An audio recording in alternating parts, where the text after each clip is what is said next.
You use the term mad studies. Are there any studies in particular from the past or currently taking place that could help the individual better understand the mad movement? Yeah, that's a great question. There's some really good key textbooks. I'm writing one at the moment myself.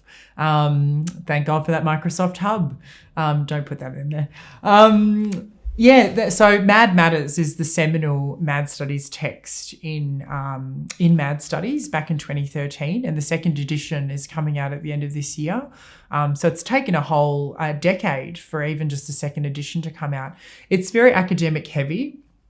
There are other books that are first person written, such as Mary O'Hagan, who is the director of the Lived Experience branch of the Department of Health here in Victoria. She's a former UN representative, a person that's lived with schizophrenia, and just an amazing mad activist. And she wrote an autobiography or kind of memoir called Madness Made Me. And I very much resonate with that because madness has made me too.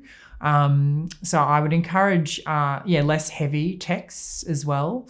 I think in terms of specific papers, there was this really good paper around by China Mills, who is this public health practitioner that has a mad focus. So she does a lot of international kind of studies, and she talked about the psychiatrization of poverty or the medicalization of poverty and how people in poverty are often medicalized as an illness.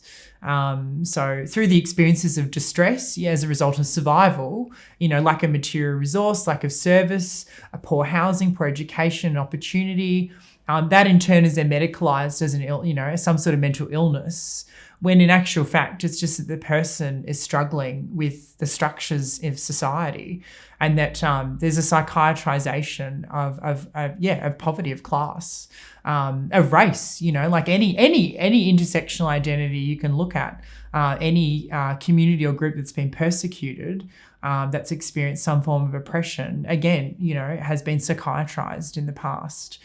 Except for the kind of the dominant identities that have most of the privilege and power in society. So it's kind of, the mental health system is quite a dark world in that it kind of manufactures victims because there's an economy that profits off victims.